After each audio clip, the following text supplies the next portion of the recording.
Hello guys, कैसे हैं आप सब। आई होप आप सब ठीक होंगे। हम भी ठीक हैं। और आज है हमें मंदिर में शादी, तो हम सब वहीं जा रहे हैं।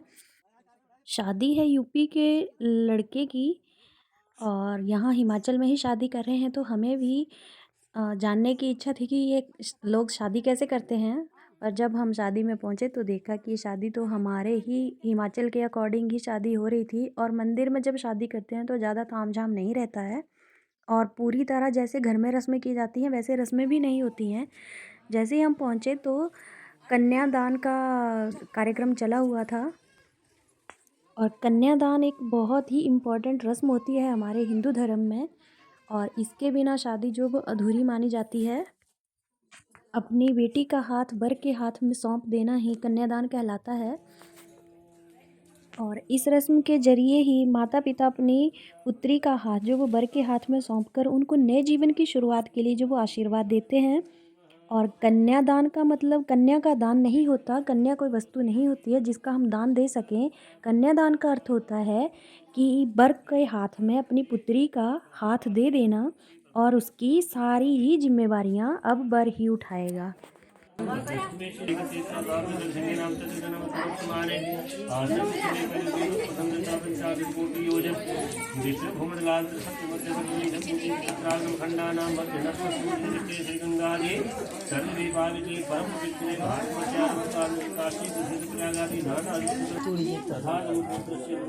वो खाली करनी पड़नी पहले, खुरली साफ करनी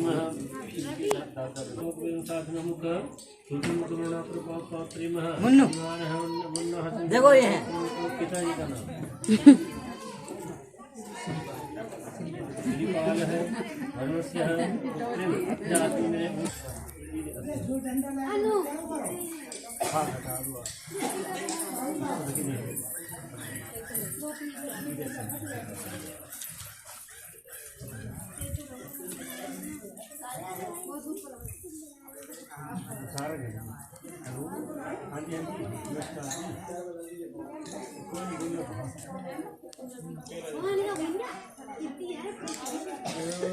थोड़ा टाइम दिया फिर ना लगे करा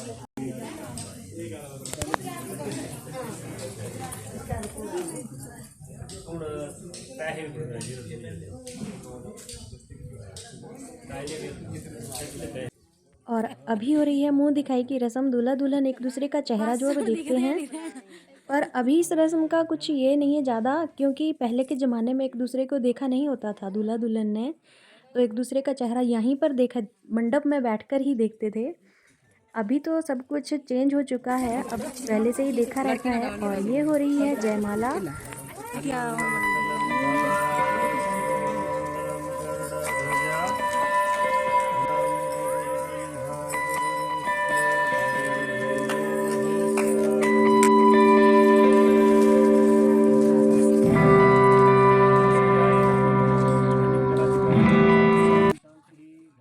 और अभी जयमाला के बाद हो रहा है हवन, आहुति दी जा रही है ये।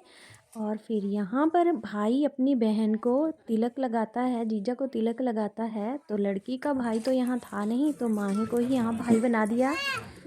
और ये माही जो वो अपने जो बहनोई होता है उसको भी तिलक लगाएगा, और जीजा इसको तिलक लगाएगा।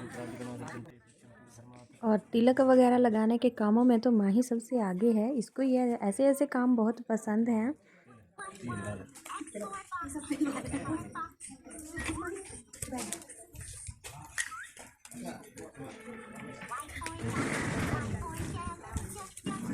हरि ओम विद्या वसुरुद्राम गणाधिपति गणते विचंतु दान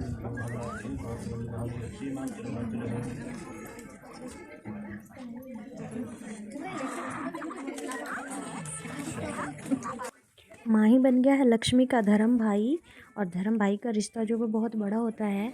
अब माही इन दोनों के हाथ में डालेगा कीलें, और कील की जो वो आहुति दी जाती है। और फिर इसके बाद होते हैं हिंदू धर्म के अनुसार होते हैं 7 फेरे, most important part of the marriage. 3 फेरे जब लेते हैं तो लड़की आगे रहती है और लड़का पीछे चलता है।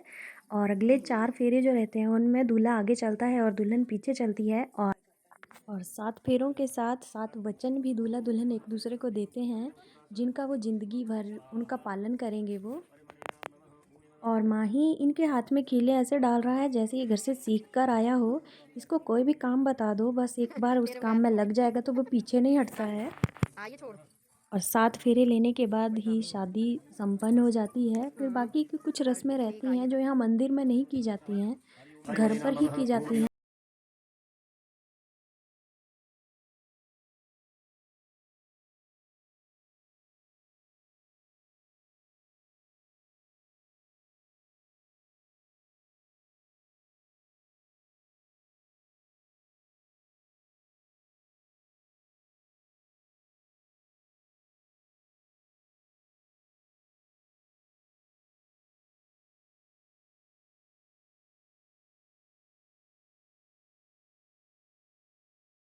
और ये हो रही है सिंदूर दान की रस्म। 3 बार दूल्हा जो वो दुल्हन की मांग में सिंदूर लगाएगा और फिर इसके बाद दूल्हा पहनाएगा दुल्हन को मंगलसूत्र। और ये सिंदूर ही शादीशुदा लड़की की पहचान रहती है। और मंगलसूत्र जो वो अपनी अपनी पहुंच के अनुसार होता है। किसी के पास अगर ज़्यादा खर्चे की संभावना ना हो तो चांदी का भी पहनाते हैं, पर चांदी जो वो शुभ माना जाता है। और शादी हो गई है संपन्न, तो लड़के के मम्मी पापा जो है वो अभी इनके ऊपर फूल बरसा रहे हैं, क्योंकि दूल्हा दुल्हन को विष्णु जी और लक्ष्मी का रूप माना जाता है।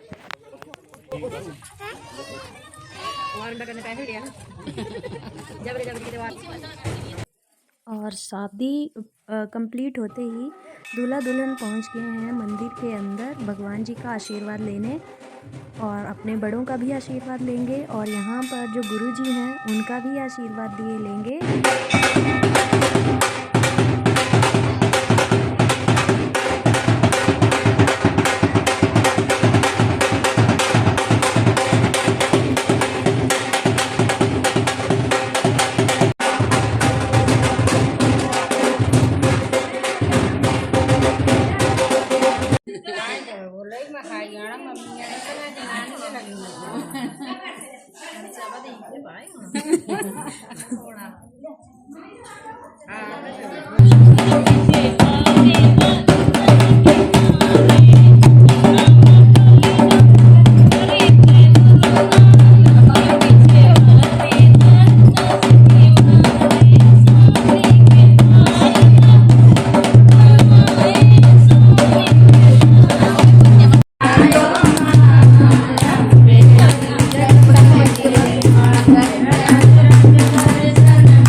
और लो जी, शादी ख़त्म होते ही अब लेंगे हम धाम का मज़ा।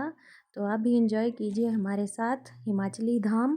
बहुत ही टेस्टी खाना होता है ये, जब भी हिमाचल आएँ तो ज़रूर ट्राई करें। तो आज की इस वीडियो को यहीं पर करती हूँ ख़त्म। अगर आपको वीडियो पसंद आई हो तो please like share and subscribe my channel. तब तक के लिए stay happy, stay blessed, bye bye.